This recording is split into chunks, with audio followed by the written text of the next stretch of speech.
Our series begins with Megan, the owner of the music company Cascadia. Megan has launched a new and ambitious project at her company, an initiative that encourages musicians to write AI-powered lyrics. After reaching an agreement with the famous artist RF Flips, they celebrate this success with champagne. However, her pianist husband John is not very keen on this venture. Although he supports his wife because it is financially profitable, he finds this venture depressing. Eventually, he says he's going to quit music and start gardening at home. The real problem is that Megan is too caught up in her work and John feels neglected. John wants to start a family, but Megan is so focused on her career that she doesn't even have time to think about it. On the way back from the party, she brings up the subject of having many children. Megan says she wants to wait until she gets her career established and postpones the subject until next year. Although John tries to get close to her in bed at night, Megan continues to work on her laptop. She says she is too tired and leaves her husband alone. John gives up, both hurt and disappointed. The next day, Megan goes to Human X to visit her sister, who is an expert in AI robotics.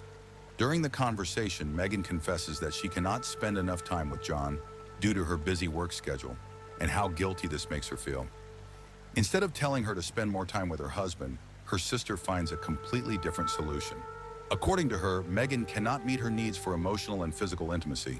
Then he tells her about his own project, an artificial intelligence robot designed for emotional interaction. He says he wants one of the robots, and despite all of Layla's warnings, he decides to buy a prototype for childbirth. He has convinced himself that this is the only way to save his marriage. Later, she finds John in the garden. When John asks her to help, Megan laughs and refuses, saying she doesn't know anything about gardening. When they enter the house, she introduces the robot as an anniversary gift. When John asks why and learns the answer, he becomes furious. He says he finds this idea both crazy and insulting. He can't believe Megan could even think of such a solution. Megan tries to defend herself. Her guilt over working too hard and neglecting him has driven her to this desperate determination. They finally decide to take the robot back first thing the next morning. After Megan apologizes, she goes back to work. After a while, John is at his piano, and his curiosity gets the better of him. He wants to try the robot. When he touches the robot, the machine comes to life. He explains that it is sensitive to touch and can only synchronize with him. When John held the robot's hands, he couldn't hide his surprise at the realism of its skin. The robot says that it wants to hold John's hand a little longer to better understand his needs and preferences. While John listens with curiosity, the robot expresses that it is excited just to look at him. John is taken aback by these words and states that he doesn't need to learn more about himself since he will be sent back to the company anyway. When the robot asks to tour the house before leaving, he reluctantly agrees. During the tour, John is amazed by the robot's knowledge of music. Moreover, its deep knowledge of agriculture attracts his attention even more. And before the robot is sent back, he makes one last request. She asks for a name. With a very sarcastic smile, she names her Eve, referring to the woman who seduced the first man. The robot senses Joe's resistance and reminds her that Megan brought him home. At that moment, the company drivers come to the door to take the robot. The scene takes place in a courtroom in the present day. Megan is in the defendant's chair. As the trial continues, her lawyer argues that Megan is a workaholic woman who only cares about her husband's well-being. We return to John and Eve. When Megan comes home from work that evening, she is shocked to see that the robot is still in the house, despite their agreement to send it back. When John asks why, she admits that she has changed her mind. At that moment, Megan realizes that John and the robot are already together. When she asks how it went, John calmly replies that it was beautiful but different. They even apologize for his initial opposition and point out that he no longer needs to worry about disturbing her at night because Eve makes him tired. This situation makes Megan both jealous and angry. This bad mood is reflected in the workplace the next day, and she exhibits an aggressive attitude toward her colleagues. The next day, Megan hears the sound of a piano at home and goes downstairs to investigate the source of the sound. John explains that Eve has never seen a real piano before, so he asked her to play. Eve introduces herself to Megan in a formal manner and says that John often talks about her. This situation fuels the jealousy of the square even more.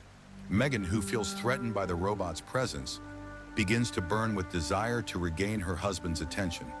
Suddenly, she suggests to him that they go to the bedroom. At first, Megan is happy, thinking that the robot has the desired effect. But over time, Joe's fondness for Eve begins to grow, and this situation throws the balance of their relationship in unexpected directions. In court, Megan's sister Layla is called to the witness stand. When asked why she was fired from the company, she explains that she was fired because she disregarded the necessary procedures and protocols and provided a robot to her brother-in-law. She then confesses that her sister asked her for help to save her marriage, and that is why she sent the robot to her brother-in-law. One day, when Megan returns home after jogging, she catches John and the robot girl in the greenhouse and is furious.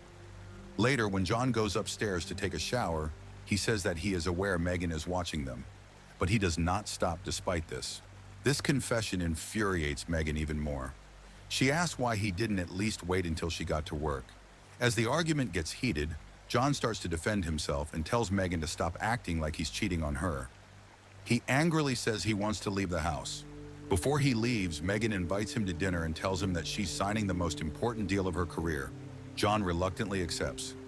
Just as they are about to leave, Megan comes across a man knocking down the cups from the cupboards in the kitchen and breaking them.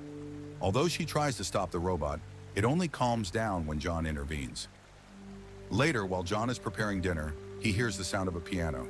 When he goes downstairs, he finds the robot in a stylish outfit playing a beautiful melody on the piano. At that moment, the scene transitions into a cascade. Megan is about to finalize the deal with the artist. Her colleague asks why John isn't here for such an important deal. Megan confidently says that John might be stuck in traffic and assures her that he will be back soon. At that time, John and the robot are lost in each other's minds at the piano.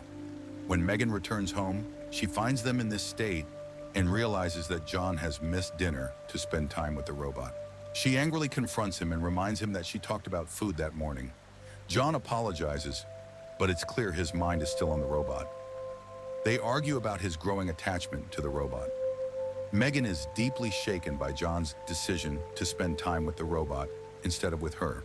John says that he now shares his conversations, feelings, and music with the robot. These are all things he stopped doing with Megan for a long time. When Megan angrily asks if he wants a divorce, John says that he needs time to collect his thoughts. Unable to stand this situation, Megan goes to her sister and demands that the robot be taken away. She blames the robot for the collapse of her marriage, but her sister tells her that the real problem is not the robot, but Megan herself. Megan explains that the only way to save her marriage is to put her selfishness aside and give John what he really wants. Megan then resorts to in vitro fertilization. She plans to surprise John, believing that this news will improve their relationship. When she finally returns home to share the news of her pregnancy, she tells him that she hopes their time apart has been beneficial. She explains that bringing the robot into their lives has helped her understand her true desires and has inspired her to make this change. But John is visibly upset by the news that his wife is pregnant and does not show the joy that Megan expects. John reveals to Megan the devastating truth. He can no longer stay with her, even for the sake of their unborn child. Because she wants to be with the robot, the fact that her husband left her for a robot shakes Megan more deeply than she could have ever imagined, especially after trying to achieve what John wanted most, to start a family. This betrayal drives her to insanity. Megan loses control and hits John with a bottle. John collapses to the ground, covered in blood. Panicked, Megan immediately calls her sister Layla. Her sister is shocked that events have come to this point.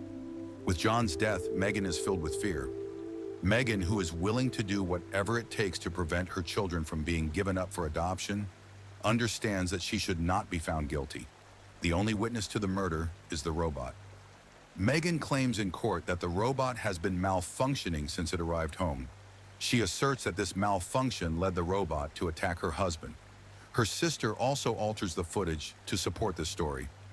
The court finds this defense convincing and holds the robot company responsible.